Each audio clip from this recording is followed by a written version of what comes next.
To a TVJ News follow-up now, the 3 students who were taken into custody following a string of cyberbullying attacks remain in lockup this evening, with police expecting to formally lay charges against them soon.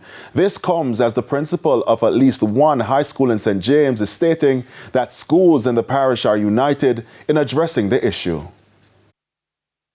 The academic school year is coming to an end, and while most school administrators island-wide are winding down, officials at the Mount Alvernia High School in St. James are looking at ways to address cyberbullying affecting students at the institution.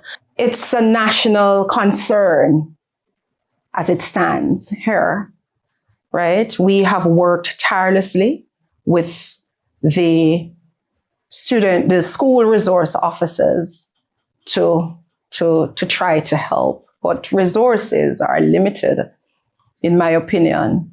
The police recently arrested 3 students from the school who are said to be behind an attack which has left a teenager at the Mount Alvernia High School with emotional scars. The matter so intense, prompting this appeal from Principal Keon Wine. I'm calling on the Ministry of Security as well as our own education ministry to try at best to alleviate this sort of criminal offense that is affecting our students here at Mount Alvernia High School as well as other students within our country.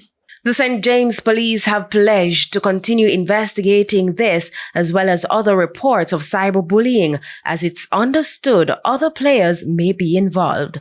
While they do that, Ms. Wine argues that the police cannot solve the issues alone. Families too need to understand, because we have adults who practice and participate much in cyberbullying.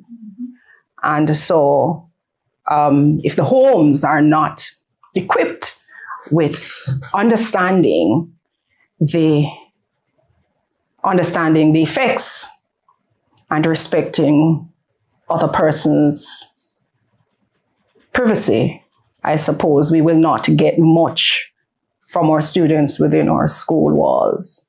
Sandy Williams, TVJ News.